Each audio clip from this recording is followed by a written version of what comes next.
감기가 많이 걸리신 것 같습니다. 날이 추워지면 어떡하죠? 오늘 우리 이제 제자도 14번째 시간 충성된 제자의 특징. 여기 다음 시간에 한 번 더 충성된 제자의 특징 1, 다음번에는 충성된 제자의 특징 2, 그리고 이제 마지막으로 올해 마지막 수요일 날은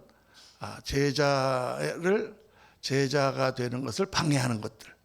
이렇게 이제 뭐가 우리 제자의 삶을 살고자 하는 우리의 삶을 뭐가 자꾸 방해하는가? 그거를 함으로 이제 제자도에 관한 내용의 말씀을 마치려고 합니다. 그동안에 이제 우리가 제자에 대해서 쭉 13주 동안 말씀을 묵상했는데 오늘부터 3시간은 결론입니다. 결론.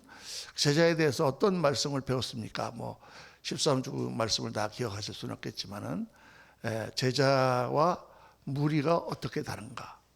많은 사람들이 예수님을 믿고 교회를 다니고 하지만 예수님께서는 허다한 무리가 예수님을 따라올세 그들을 돌아보시며 누구든지 내 제자가 되려고 하면 자기를 부인하고 자기 십자가를 지고 나를 따를 것이니라. 자기 부모와 처자와 전토와 가족 및 모든 것을 미워하지 아니하면, 자기 목숨도 미워하지 아니하면 내게 합당하지 않다. 왜 이제 주님께서는 그런 말씀하셨죠? 무리는 어떤 사람들입니까? 그냥 예수님 믿고 어떻게 해서든지 이 땅에서 편안한 삶을 살아보려고 생각하는 사람들. 그 사람들은 그냥 예수님을 따라다니는 무리.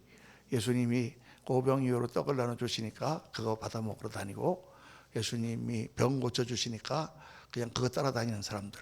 그런 사람들은 그냥 무리예요. 그런데 제자는 어떤 사람들이냐? 예수님을 가르침을 따라 예수님을 사랑하고 예수님의 부르심을 받아 예수께서 맡기신 사명을 감당하고 정말 예수님이 기뻐하시며 하늘 영광을 바라보고 자기의 삶을 살아가는 그런 사람들이 제자입니다. 그래서 오늘날 이 시대에 정말 필요한 게 누구냐? 제자고, 제자들이 지금까지 전도했고, 제자들이 선교했고, 제자들이 교회를 세웠고, 제자들이 믿음을 지켜왔으며 핍박과 순교하는 그러한 살벌한 상황 가운데서도 제자들이 그리스도의 도를 지금까지 지켜내려온 사람들입니다. 여러분과 저희는 제자가 되어야 될 줄로 믿습니다. 그래서 충성된 제자의 특징은 이제 그래서 우리가 제자는 어떤 생각을 가져야 되느냐, 어떤 세관을 가져야 되느냐, 어떤 자화상을 가져야 되느냐, 제자는 우리와 어떻게 다른가 말씀 공부하고, 영적으로 제자가 어떻게 성장할 수가 있느냐, 어린아이 같은 그런 마음, 또 청년 같은, 청소년 같은 그런 영적인 자세, 또 장성한 믿음의 분량은 어떤 거냐 이런 말씀 공부하고, 또 그렇게 우리가 장성하게 하려면 4가지를 잘해야 된다 이렇게 말씀을 드렸죠. 첫째는 예배, 하나님께 예배를 드리고, 둘째는 기도, 주님과 교통 중요하고, 셋째는 말씀, 그리고 4번째는 순종, 하나님 말씀에 순종하며 그 앞에 무릎을 꿇는 사람들. 그래서 이제 오늘부터 3시간은 충성된 제자의 특징 2번째하고, 마지막 시간은 아까 말씀드린 대로 제자의 삶을 방해하는 요소들. 왜 우리가 제자의 삶을 살려고 하는데 잘 이게 되지 않는가? 그거에 대해서 이제 묵상하고 올해 제자도를 마치려고 합니다. 할렐루야. 예수님의 제자들은 다 연약하고 결점이 많은 그런 사람들이었습니다. 그런데 그들은 훈련을 받으면서 새로운 사람들로 변화되어 갔고, 무엇보다도 예수님을 따랐던 12제자들의 그 특징은 그들은 예수님을 향한 뜨거운 충성된 마음이 있었어요. 내가 정말 예수님을 따라서 한번 살아보겠다라는 그 마음, 그 동기, 그게 제일 중요한 것이죠. 우리가 지금 현재 나는 어떻습니다, 나는 뭐 이렇습니다 하는 것들은 일단 훈련받고 하면 우리가 변화되는 것이지만 중요한 것은 예수님을 따르겠다는 그 결단이다. 그래서 오늘 말씀 가운데 4가지 충성된 제자는 어떤 삶의 자세를 가지고 사는가. 오늘 말씀은 주로 어떤 삶의 자세를 가지고 사는 사람들이 제자인가. 여러분과 함께 우리 좀 간단하게 이렇게 말씀을 묵상하고 오늘 마치겠습니다. 오늘 첫째는 충성된 제자는 어떤 사람들이냐, 요거를 갖다가 거기다 클릭을 해 주셔야 됩니다. 네, 감사합니다. 충성된 제자는 첫째, 삶의 목표가 뚜렷하다.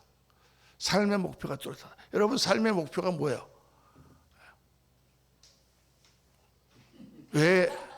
왜 사느냐고 묻거든 웃지요. 옛날에 그런 시가 있었어요. 제가 이름은 잊어버렸는데 왜 사느냐고 묻거든 웃지요. 근데 제자들은 목표를 갖고 사는 사람들입니다. 표대를 향하여. 근데 그 삶의 목표가 뭐냐? 삶의 목표가 뭐냐? 삶의 목표를 주님께서는 이렇게 말씀하십니다. 다 같이 한번 읽겠습니다. 마태복음 6장 33절 시작. 그런즉 너희는 먼저 그의 나라와 그의 의를 구하라. 그리하면 이 모든 것을 너희에게 더하시리라. 여기에서 주님께서는 아주 굉장히 중요한 우선순위를 말씀하고 있으며 우리의 목표가 뭐냐? 우리가 궁극적으로 이 땅의 삶을 살아가는 그 모든 삶의 그 목적, 왜 우리가 살아가느냐, 왜 돈을 버느냐, 왜 출세해야 되느냐, 왜 성공해야 되느냐, 왜 우리가 공부를 많이 해야 되느냐, 왜 우리가 건강해야 되느냐, 이 모든 것의 목표를 딱 말씀하고 있어요. 너희는 먼저 그의 나라와 그의 의를 구하라. 그리하면 하나님께서 모든 것을 더해 주시리라. 이거는 그냥 우리가 어떤 것을 우선적으로 해야 되느냐를 말씀할 뿐만 아니라 우리의 삶의 목표가 뭐냐를 가르쳐 주시는 거예요. 여러분의 삶의 목표가 무엇입니까? 목적은 하나님 나라와 그 의를 구하는 거예요. 하나님 나라와 그 의. 그럼 목사님 우리가 다 그러면 뭐 교회에서만 살아야 됩니까? 아니면은 뭐 다 목사가 돼야 됩니까? 아니면은 뭐 다 선교사가 돼야 됩니까? 이렇게 생각하면 안 돼요. 하나님 나라를 우리가 목표로 하고 모든 일을 한다는 거예요. 공부를 왜 하냐? 공부해서 뭐 하려고 그래요? 공부 좋은 대학 가서 뭐 하려고 그래요? 좋은 데 취직해서 뭐 하려고 그래요? 돈 많이 벌어서 뭐 하려고 그래요? 잘 먹고 잘 살라고. 잘 먹고 잘 사는데 돈 많이 번다고 좋은 공부 많이 한다고 좋은 대학 나온다고 잘 먹고 잘 살아집니까? 아니죠. 왜 우리가 돈을 많이 버냐? 돈을 많이 벌어서 하나님 나라를 이루어야 돼. 내가 돈을 많이 벌었더니 그 돈 가지고 우리 형제들도 다 도와주고 또 다른 사람들 좋은 일도 하고 그러니까 서로 다 와서 행복해하고 그러면 되게 좋잖아. 돈을 많이 벌었더니 막 욕심이 더 생겨가지고 막 가난한 형부 것도 막 뺏어서 막 내가 갖고 막 더럽고 악하게 살 수가 있는 거예요. 제가 한번 그런 얘기 했잖아요. 건강한 몸이 중요하잖아요, 여러분. 옛날에 제가 한번 우리 청계천에서 그 빈민 사역 하시던 김진홍 목사님이 뉴욕 와가지고 부흥회 하는데 제가 거기 갔어요. 갔더니 그렇게 말씀하시는 거예요. 자기가 청계천에서 그냥 가난한 사람들 그 사회 운동 이런 것도 하고 막 하면서 막 이렇게 뛰고 있는데 어떤 사람 하나가 그 건설업 거기서 노동 운동하던 사람인데 이 사람이 글쎄 폐결핵이 걸려갖고 들어눕는 거예요. 부인하고 애들하고 어떡할 거예요? 다 굶어 죽게 생겼어. 부인이 그냥 여기저기 다니면서 행사를 하는데 그냥 온 집은 다 쓰러지고 폐결핵으로 골골 먹지도 못해. 그래서 그냥 이 가난한 전도사 김진웅 전도사가 뭐 어떻게 하겠어? 그래가지고 그냥 개를 한 마리 잡았다는 거 아닙니까? 지나가는 개를 잡아가지고 그냥 옛날 얘기예요, 여러분. 지금은 개 먹으면 큰일 납니다. 우리 반려견 우리 아들을 어떻게 잡아먹나? 근데 약간 개를 잡아가지고 그냥 매일 먹으니까 옛날에 폐결핵은 다 영양실조 때문에 오는 경우가 많았거든요. 그럼 한 달을 그래서 먹이니까 갑자기 이 사람이 피득피득해서 그냥 결핵이 싹 났어. 그랬더니 막 건강하게 돼갖고 막 일터로 나갔습니다. 할렐루야, 아멘이죠. 그런데 그 다음 주에 이 부인이 교회 왔는데 눈탱이가 10%를 갖고 왔어. 왜 눈탱이가 10%냐? 이제 건강해지고 이제 하니까 나가서 하고 술 한잔 먹고 취해갖고 집에 들어와서 또 마누라를 또 뚫게 펴갖고 눈탱이가. 왜 건강한 거예요, 그 사람이? 건강해야 될 이유가 뭐예요, 도대체? 마누라 두들겨 펴려고? 술이나 처먹고 그러고 돌아다니려고? 건강해야 될 이유는 건강한 몸으로 하나님 나라를 이루려고 하는 거예요, 여러분. 하나님 나라를. 그러니까 이게 되죠. 우리가 대통령이 왜 됩니까? 국회의원이 왜 됩니까? 왜 국회의원이 되려고 그러는 거예요? 그러고 나가서요. 왜 지금부터 막 그렇게 난리 구석을 치면서 정권을 잡으려고 그러는 거예요? 도대체 왜? 그 이유는 어떻게 해서든지 우리나라를 조금 더 하나님 나라 같은 나라로 만들려고 그러는 거잖아요. 그렇죠? 이 제도를 공평하게 하고 더 다른 사람들을 위해서 살고, 그래서 하나님 나라를 만들려고 그런 국회의원들 몇 명 돼요 지금? 300명 중에 한 10명이나 될까? 10명만 돼도 하나님이 구원하신다 그러셨으니까 한 명도 없는 것 같아, 내 생각에. 다 지 먹고 잘 사는 겁니다, 생각하지. 그러니까 그런 거예요, 여러분. 정치도 안 되고 학교에 가서 박사학위를 따고 공부를 많이 했습니다. 왜 합니까 도대체? 그 공부를 해서 더 하나님 나라를 추구하려고. 그래서 우리 예수 믿는 사람은 뭐 교역자, 목사가 됐든 전도사가 됐든 집사님이 됐든 평신도가 됐든 모든 그리스도인은 하나님 나라를 추구하는 거예요. 하나님 나라. 그 삶의 목표가 뚜렷해야 된다. 나는 왜 공부하느냐, 나는 왜 돈을 버느냐, 나는 왜 열심히 오늘도 일하느냐? 하나님 나라와 그 일을 구하기 위해서. 할렐루야. 그렇게 우리가 생각하고 살면 돈을 많이 벌지 못할지 몰라도 하나님이 채워주실 뿐만 아니라 나는 보람되고 가치 있고 열매 맺고 존경받고 그런 삶을 살게 됩니다. 정말 이게 중요한 거예요. 그래서 어떤 하나님 나라를 어디에서 이루어지느냐, 제가 하나님 나라 할 때 말씀드렸죠. 세 가지 차원에서 우리는 하나님 나라가 이루어져야 된다. 첫째는 하나님 나라와 거기는 하나님과 나 사이에 천국이 이루어져야 된다. 아무리 이 땅에서 좋은 일을 많이 하고 아무리 이 땅에서 뭐 훌륭한 일을 했다고 할지라도 하나님을 믿고 예수 그리스도로 인하여 천국에 가지 못한다면 그 인생은 실패자가 되는 거죠. 내가 이 땅에서 많은 고민이 있고 세상 것 때문에 이렇게 시달리다가 주님을 만나서 주님과 나와 하나님 나라의 관계가 이루어지면 어때요? 주님 앞에 모든 걸 다 맡기니까 우리가 천국이 내 마음에 임하는 거예요. 제가 예수님을 처음 믿었을 때 1984년도에 그때 정말 제 인생 가운데 제일 가난하고 제일 어려운 때였는데 예수님을 딱 만나고 나니까 둥둥둥둥 떠다니는 것 같아요. 구름 위로. 매일매일 얼마나 기쁘고 감사한지. 주님이 마시니까 직장 가는 길도 할렐루야 찬송, 공부하는 것도 할렐루야, 그냥 늘 기쁨이 차고 넘치는 거예요. 그 상태가 성령 충만한 상태고 우리가 그런 상태를 지향해야 돼요. 그러니까 여러분 고민이 있습니까? 고민이 하나님 나라가 아니잖아요. 빨리 주님 앞에 와서 기도하고 빡세게 기도하고 고민을 다 내려놓고 주님께서 오늘 함께 하시니까 주님께서 이루실 줄 믿습니다. 할렐루야!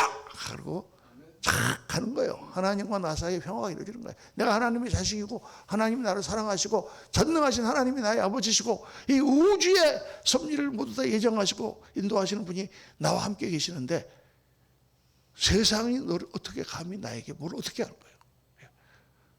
할렐루야. 그거에 여러분 그저께 우리 공부하는데 우리 어떤 성도님이 저한테 그러시더라고. 목사님은 항상 힘이 있는 것 같으대. 목사님은 막 늙은 것 같지가 않대. 젊어 보인 항상. 할렐루야. 아니 목사도 안 그러는데 성도들이 어떻게 그러겠습니까? 목사가 맨날 갖고 막 그냥 힘들어 죽겠어요. 애가 속을 썩여 가지고 아유 살기가 싫어. 막 목사가 왔는데 설교도 하기 싫어. 막 아이고 나 힘들어 죽겠어. 목회하는 게 재미가 없어 죽겠어. 막 탈진이 돼갖고 그거 어떻게 그렇게 갖고 성도들한테 하나님 말씀을 전가하겠습니까? 성령 충만은요 선택이 아니라 필수예요. 성도님들이 와서 이렇게 목사님은 일주일에 한 번씩 와서 광야 같은 세상에서 정말 물이 없는 곳에서 헤매고 다니다가 주일날 오면 물론 하나님 만나러 오지만 그 와서 제일 먼저 보는 사람이 목사님이잖아요. 설교하는 말씀 듣고 그래도 마음에 힘을 얻고 목사님 얼굴 한번 보고 그래도 힘을 내야지 이러고 가야 되는데 왔는데 목사 힘이 하나도 없어가지고 요즘 막 교회도 힘들고 찬송이나 한잔 합시다. 그래서 그러면 안 되죠. 저는 목회 초창기에 그걸 배웠어요. 하나님께 목사의 얼굴은 항상 빛나야 되고 강단에서는 거짓이 아닌 내 속으로부터 기쁨이 솟아나는 에너지가 발산되는 그런 생명력이 발산되는 그런 얼굴이어야 된다. 우리 사도행전에 보면은 사도행전 8장에 스데반이 돌에 맞아 죽어갈 때 그 얼굴이 어떻다 했어요? 천사와 같이 빛났더라. 돌에 맞아 죽어가는 그 으르렁거리는 그 사람들이 돌을 들고 달려드는데 하늘에서 계신 예수님을 보고 스데반의 얼굴은 천사의 얼굴처럼 빛났다. 그게 하나님이 딱 저한테 말씀. 너는 항상 성도들 앞에서 천사의 얼굴 같은 얼굴을 하고 있어야 한다. 이게 여러분 얼마나 힘든지 몰라. 나라고 무슨 천사 같은 일만 있겠어요 맨날. 그런데 이게 천사 같은, 그러니까 이게 목사는 제가 깨달은 게 연기하면 안 돼. 연기를 할 수가 없잖아요. 우리 옛날에 제가 한번 말씀드렸지만은 그 요즘 분들은 잘 모르시는데 후라이보이 곽규석 씨라고 우리 어렸을 때 유재석 씨보다 더 유명한 MC가 있었거든. 코미디언. 그분이 사업을 하다가 망해가지고 빚을 많이 줬어요. 그래가지고 막 그냥 빚쟁이가 맨날 오는 거야. 깡패들이 와갖고 막 멱살을 잡으면서. 자기는 지금 그거 한번 알려지면은 이 온 나라에 제일 유명한 지금 구봉석, 곽규석, 서영춘 제일 유명한 코미디언이고 MC인데, 예? 그게 막 밤무대에서 이제 막 돈을 벌어갖고 이제 갔다가 이제 막 맥주 하는데 밤무대 찾아와가지고 막 이놈의 시기하고 막 그냥 막 이러면은 와, 형님, 제가 밤무대 끝나면 일단 이거 다 가져가시고 제가 그냥 눈물을 흘리면서 울고불고 하고 그리고 이제 이놈의 시기 그냥 끝나고 돈 하고 그냥 네 그러고 딱 막을 열고 나가면 안녕하십니까 안녕하십니까 이게 그분이 우리 간증을 하시면서 자기 인생을 살면서 그때가 가장 괴로웠다는 거예요. 자기의 모든 상황은 지금 죽고 싶은 상황인데 사람들을 웃겨야 되는 거야. 코미디언이니까. 근데 여러분 배우니까 그분은 배우니까 연기라도 그렇게 할 수 있지만은 목사는 강단에서 설교하는 목사는 배우가 아니잖아요. 영에서 영으로 마음이 전달되고 내 속에 있는 것들이 다 말씀이 그 그릇에 묻어가지고 전달되는데 그래서 목사는 마음에 독한 마음이나 쓴뿌리 내일 내가 말씀을 묵상하겠지만 다음 주에 하겠지만 쓴뿌리가 있으면 안 돼요. 그릇에 여러분 독이 묻어 있으면 안 돼요. 음식은 맛있는 음식인데 그릇은 깨끗한 것처럼 보이는데 샥 독이 묻어 있어. 거기다가 밥을 얹어갖고 주면 어떻게 되겠어요 여러분? 성도들이 독을 먹어. 쓴뿌리를 가진 목사는 독을 먹어요. 그 쓴뿌리를 다 없애야 돼요. 누구 미워하는 마음도 기도하면서 없애고 그래야 사랑하라고 설교할 수 있지. 내가 무슨 마음에 불만인 것도 다 없애고 하나님께 그러니까 맡기라고 할 수가 있지. 마음에 의심이 드는 것도 다 믿어서 확신을 갖게. 그래야 믿음으로 바라보자라고 표를 붙일 수가 있지. 내 마음에 악한 생각 드는 거 다 버리고 깨끗해야 성도들한테 정결하라고 말씀하세요. 그러니까 이게요 정말 어려운 거예요. 그래서 황 목사님이 미국 가서 미국에서 이제 목사님 되셔가지고 저희랑 저희 장인어른이 거기 다니시고 그 사위랑 저랑 아주 친합니다. 그랬더니 또 왔더니 우리 황 권사님이 20년 전에 그 사위가 여기 와서 수요 집회할 때 거기서 기도를 받고 허리가 싹 나셨대요. 그래가지고 그렇게 잘하시더라고요. 참 세상이 좁아요. 하나님과 나 사이에 천국을 이루어야 돼요. 그래야 내가 하나님과 나 사이에 천국이 이루어져야 다른 사람한테 전도도 할 수 있고 내가 성령 충만한 삶을 살 수 있고 모든 것을 다 내가 지배할 수 있지. 하나님과 나 사이가 천국이 이루어지지 않고 하나님과 나 사이에 죄로 인하여 막이 생기거나 또는 하나님을 게을리하면은 교회 나와서 일단 예배 드리는 것부터가 은혜가 안 돼요.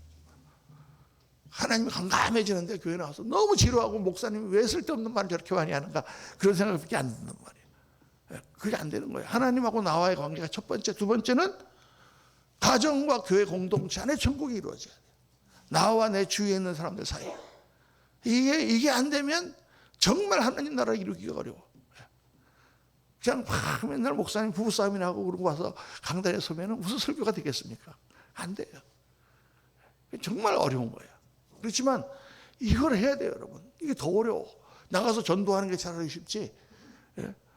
가정에서. 그래서 성경에 말이죠, 순종하라 하는 거에 신약 성경에 여러 번 반복된 거에 세 가지 순종을 말하고 있거든요.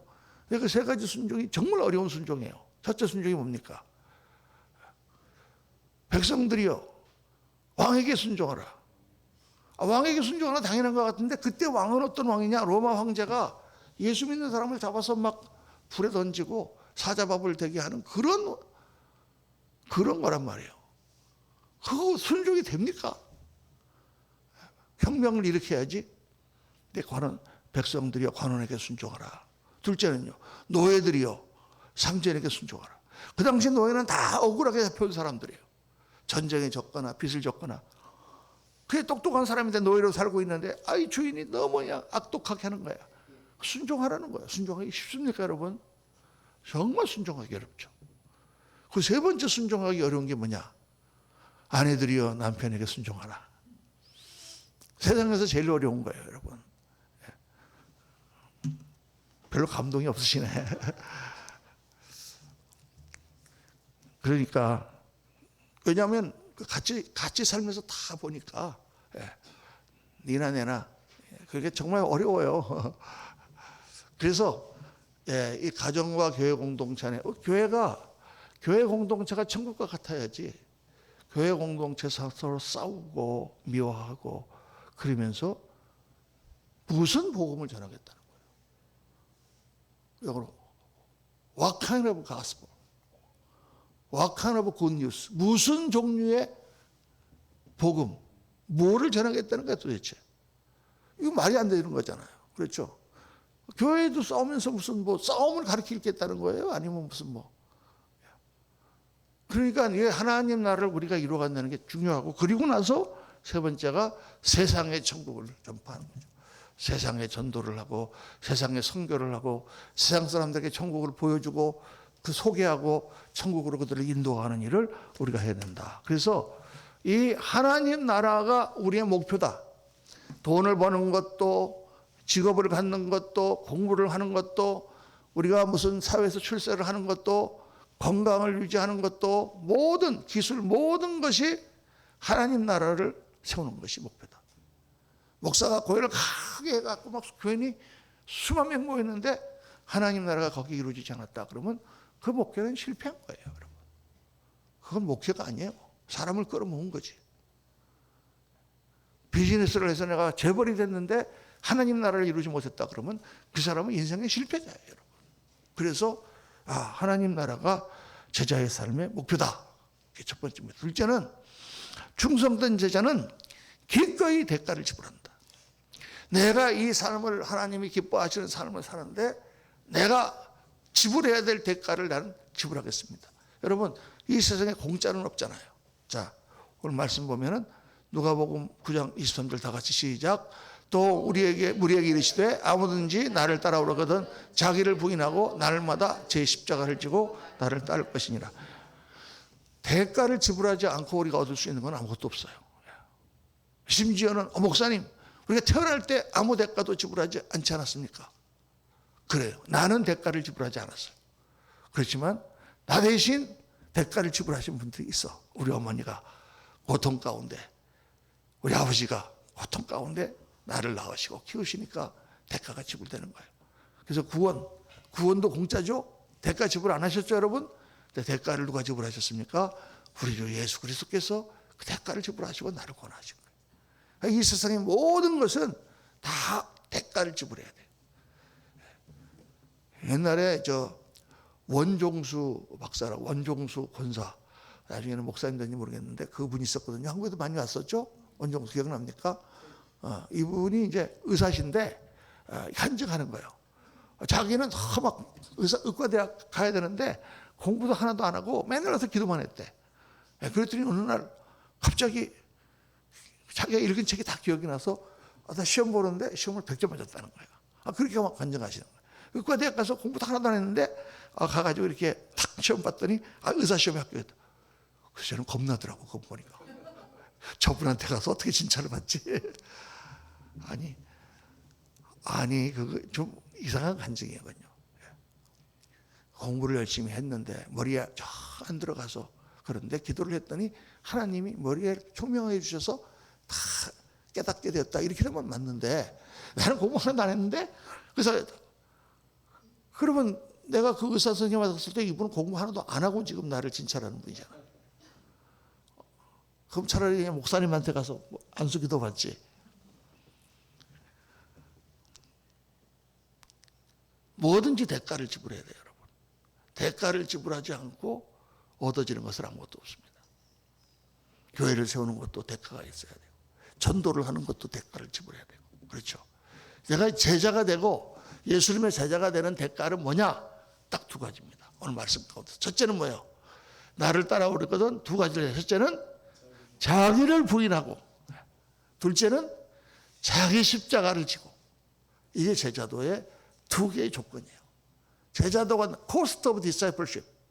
제자도가 되는 사람은 어떤 것을 지불해야 되느냐?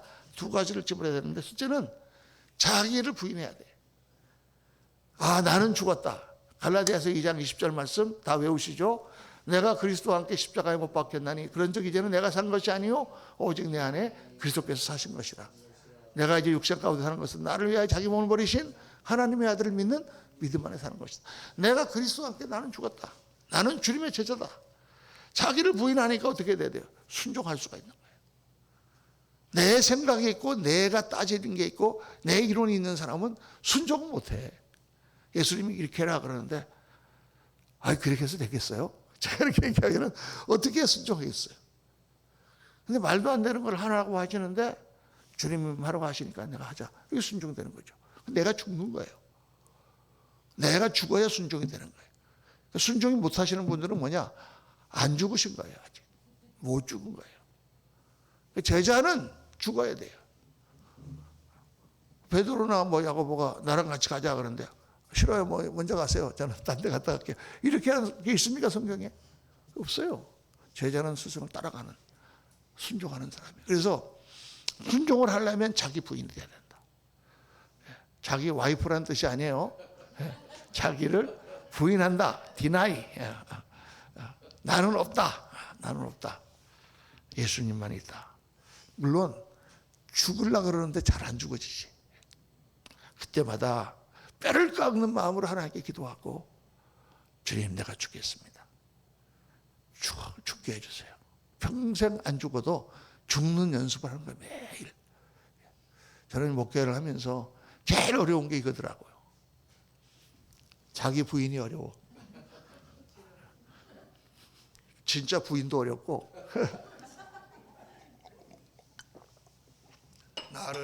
나를 죽인다는 것이 정말 어렵습니다.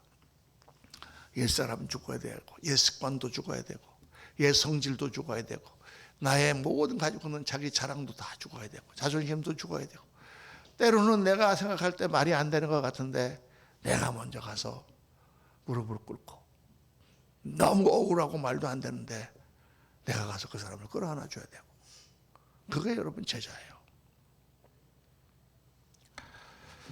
두 번째는 자기 십자가를 져야 된다. 여러분 자기 십자가가 뭡니까? 자기 십자가라는 것은 예수님이 우리를 위하여 지신 십자가잖아요.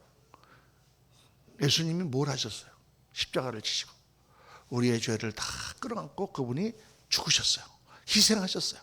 그분의 우리의 죄를 다 갚아주셨어요. 그래서 나에게 맡겨주신 그 희생을 내가 하는 거예요. 내가 희생한다고 주님처럼 가서 십자가를 지고 전 인류를 위해서 죽을 수는 없지. 그러나 내 삶의 테두리 안에서 내가 희생할 수 있는 걸 하는 거예요, 여러분. 희생의 삶이 나타나지 않는 그런 사람은 진정한 주님의 제자가 아닙니다.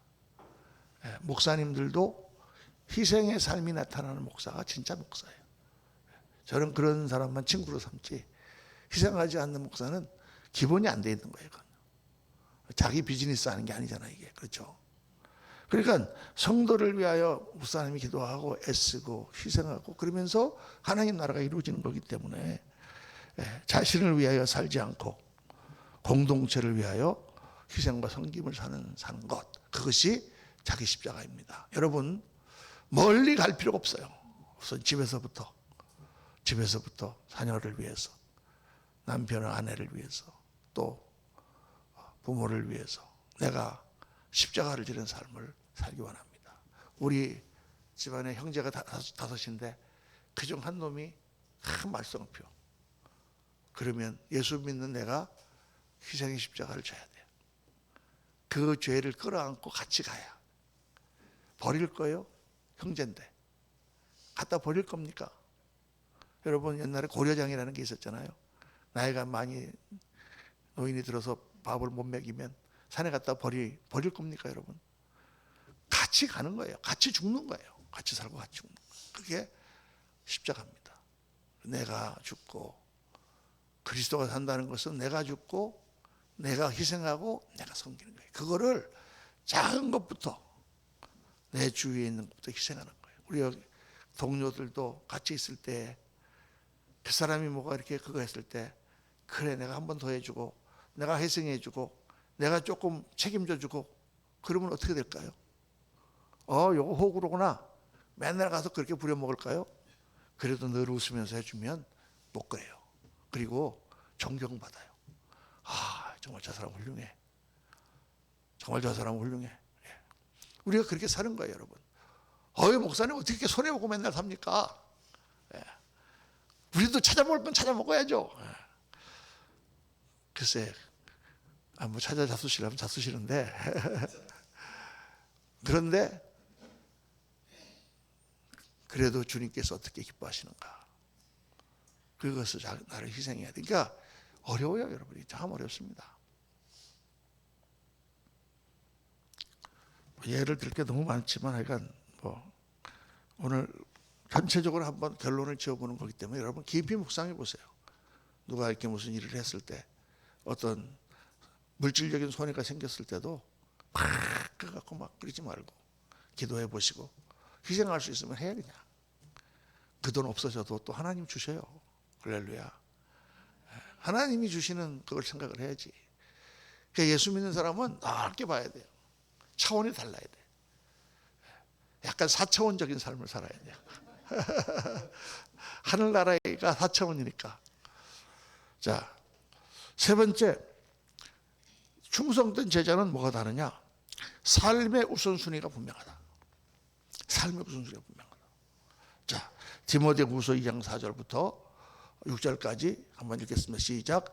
군사로 복무하는 자는 자기 생활에 얽매이는 자가 하나도 없나니 이는 군사로 모집한 자를 기쁘게 하려 함이라. 경계하는 자가 법대로 경계하지 아니하면 승리자의 관을 얻지 못할 것이며 수고하는 농부가 곡식을 먼저 받는 것이 마땅하니라.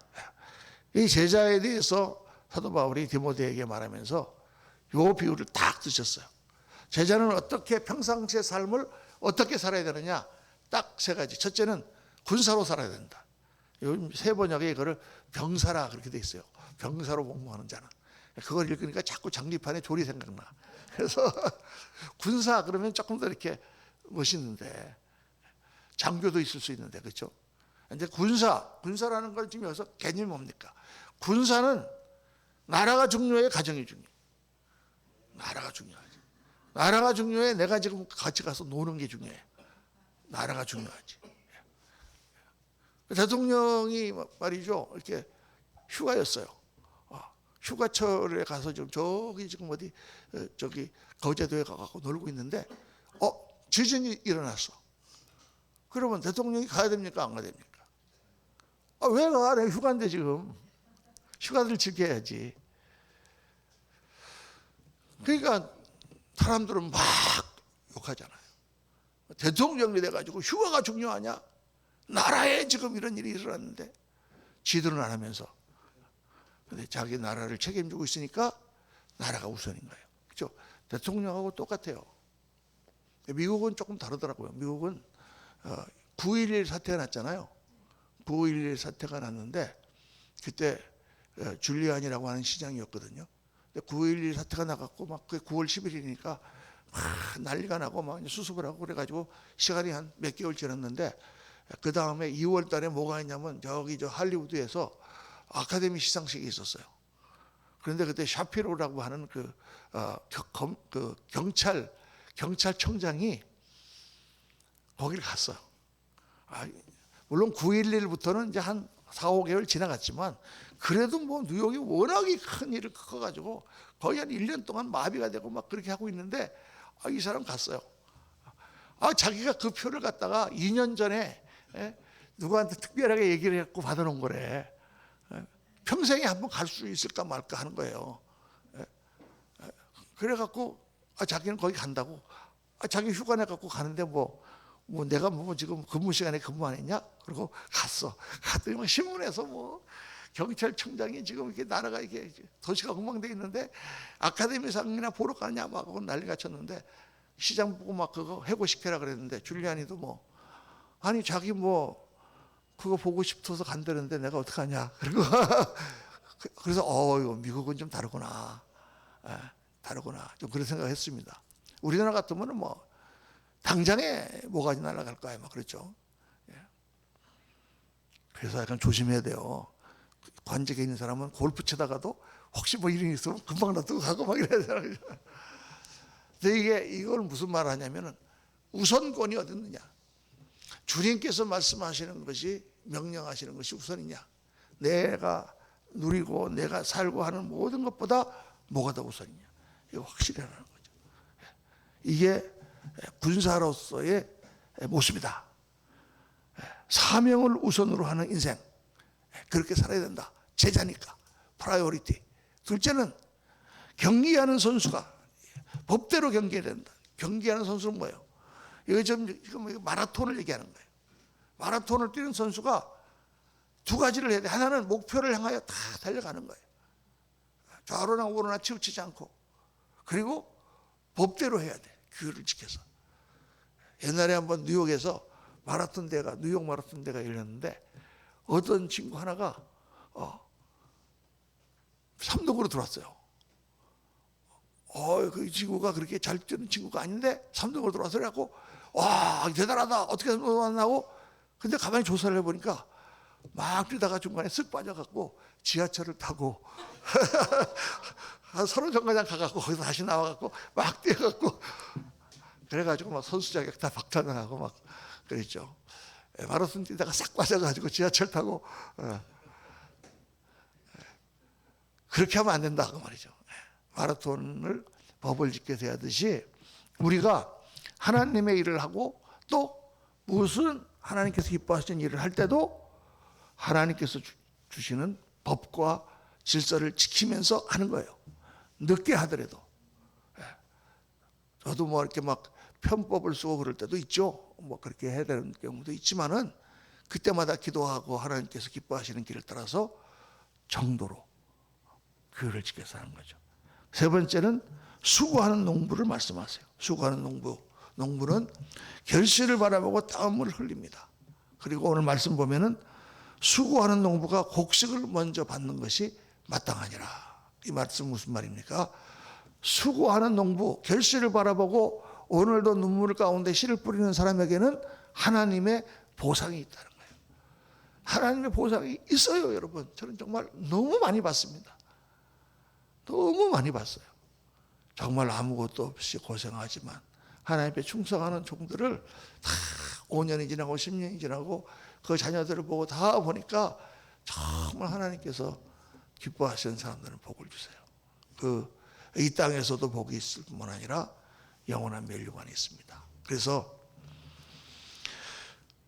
충성된 제자는 삶의 우선순위가 분명하다. 나는 예수님의 군사요. 나는 오늘 하늘나라를 향해 달려가고 있는 마라톤 선수요. 나는 그 추수를 바라보며 땀을 흘리는 농부다. 그 자세를 가지고 살아야 된다. 이제 마지막으로 충성된 제자는 주님을 기쁘시게 하는 사람입니다. 다 잊어버리셨죠? 첫 번째가 뭐예요? 삶의 목표가 분명하다. 둘째는 기꺼이 대가를 지불한다. 셋째는 삶의 우선순위가 분명하다. 넷째는 주님을 기쁘시게 하는 사람.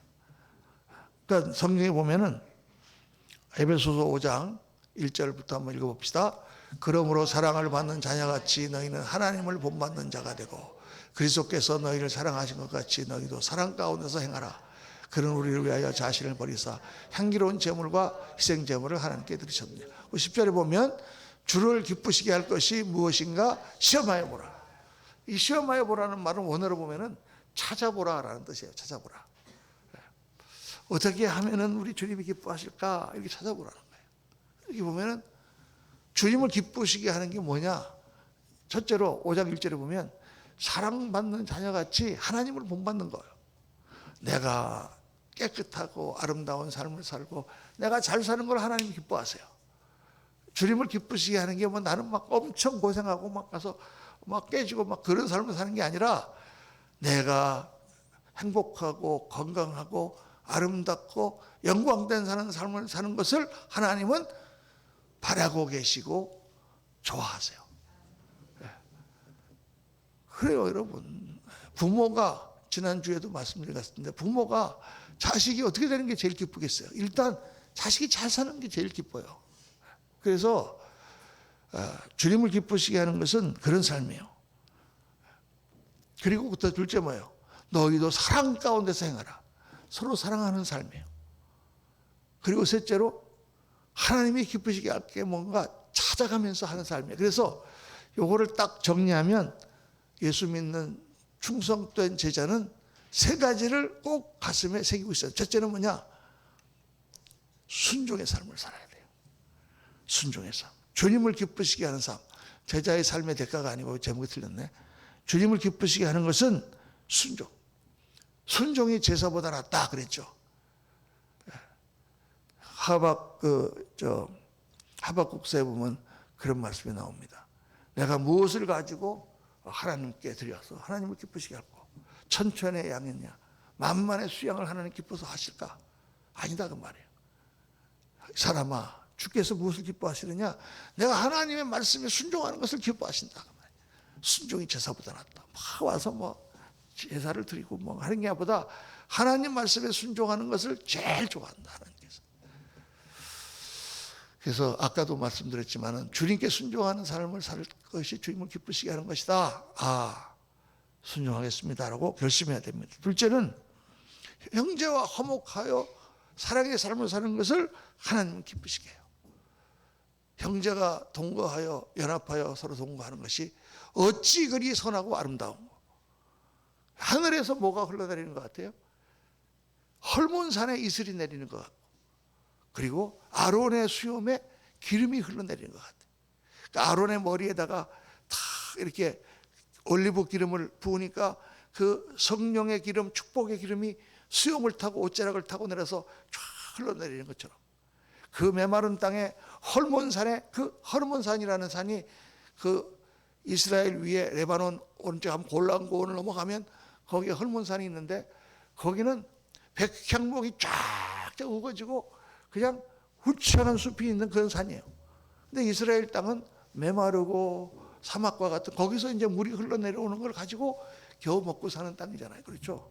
그러니까 이스라엘 사람들에게 헐몬산은 영산이고 거기는 물이 있는 곳이고 거기는 푸른 숲이 있는 곳이고 거기는 모든 행복이 있는 곳 같은 기분이에요. 헐몬산에 내리는 이슬과 같이 하나님이 복을 주신다. 형제가 연합하여 동감이 어찌 그리 선하고 아름다운 거. 그리고 헐몬산의 이슬같이 아론의 수염에 흘러내리는 기름이 옷자락을 적신같이 그 세 번째 거기서 주께서 명하셨나니 영원한 삶을 영생이로다. 영원한 삶을 축복하시는 삶을 약속하시는 거죠. 천국 가면 우리가 영원히 사랑하며 사는 삶을 사는 거예요. 할렐루야. 그래서 제자는 어떻게 하면 하나님을 기쁘시게 하는가? 첫째는 순종하는 삶을 사는 기쁘시게 하고 둘째는 사랑 가운데 살아가는 삶을 기뻐하고 세 번째는 주님께 헌신하는 삶이에요. 주님이 무엇을 기뻐하실까? 찾아봐라. 시험하여 봐라. 어떻게 하는 게 기뻐하실까? 오늘 우리 김선희 집사님은 감기가 걸려갖고 이렇게 사장도 못하고 집에서 쉬어야 되는데 제가 그냥 쉬세요라는 말을 찍고 싶어갖고 찍다가 그냥 주었어요. 그래도 예배를 나와서 예배를 드리겠습니다 그러는데 하나님 기뻐하시니까 그렇죠.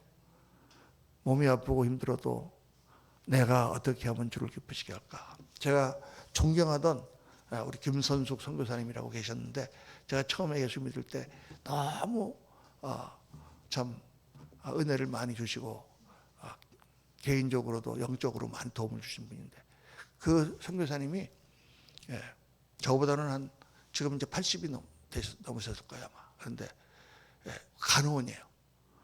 서울에서 좋은 대학교 나오고 독일 간호원으로 왔다가 거기서 이제 미국으로 오셨어. 그래가지고 그 미국에 아주 수간호원 같은 그런 직인데, 이분이 예수님을 믿고 나서 너무 감사했대요. 그래서 이제 추수감사절인데 혼자 이제 추수감사절 날 목요일 날 미국에 본당에 혼자 가서 그 하나님께 기도했어요. 하나님, 제가 무엇을 하여야 우리 주님을 기쁘시게 해드릴 수 있을까요?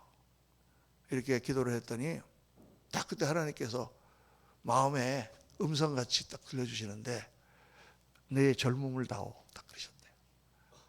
내 젊음을 다오. 그래서 그때 감사로 선교사로 헌신하셨어요. 그래서 그때부터 지금까지 쭉 필리핀 그 스모키 마운틴이라고 쓰레기 치우는 그곳에 가서 섬기면서 지금까지 자기 삶을 드렸어요. 여러분, 참 그 말이, 저는 그때 그 말씀을 들을 때 너무 충격적이더라고요. 내 젊음을 다오. 그래요. 하나님께서 기뻐하시는 것이 무엇인가를 찾아보는 거예요. 정말 그분이 이걸 기뻐하신다 하면 자기의 삶을 온전히 그 앞에 드렸다가 말이죠. 그것처럼 우리가 때에 따라서 하나님께서 우리에게 말씀하실 때 정말 주님께서 무엇을 기뻐하실까? 그때 내가 그걸 드리는 거예요. 아무도 드리라는 사람 없어요. 아무도 뭐 당신 거 해야 돼. 당신 당신 책임이야. 이렇게 말하는 사람 아무도 없는데, 순종하고 사랑하는 건 그렇게 해야 되지만은 헌신은 내가 주님께, 마치 마리아가 주님 앞에 300데나리온이 되는 향유를 갖고 와서 옥합을 깨어 발에 부어드린 것처럼, 여러분 누가 마리아 보고 가서 너 그 향유 갖다가 발에 부어드려라, 안 그러면 혼나, 이렇게 누가 얘기했습니까? 그런 사람 아무도 없었어요. 그런데 마리아는 사랑으로 주님께 자기 삶을 드립니다. 제자는 주님을 사랑하고 주님께 순종하고 또 주님께서 정말 복 주시는 아름다운 삶을 살 뿐만 아니라 나의 삶을 주를 위하여 드리는 삶이에요. 얼마나 드리는 거는 다 각자 자기의 믿음을 따라 드리는 거예요. 그거는 누가 뭐라고 말할 수 없어. 그러나 주님은 다 받으십니다. 주님께서는 받으시고 우리 하나님은 절대 계산에 틀림이 없어요. 심은 대로 거둡니다. 그래서 정말 주를 기쁘시게 하는 그런 삶을 살아가는 저와 여러분 되시기를 예수님 이름으로 축원합니다. 이 시간에 같이 한번 합심하여 한번 기도하고요.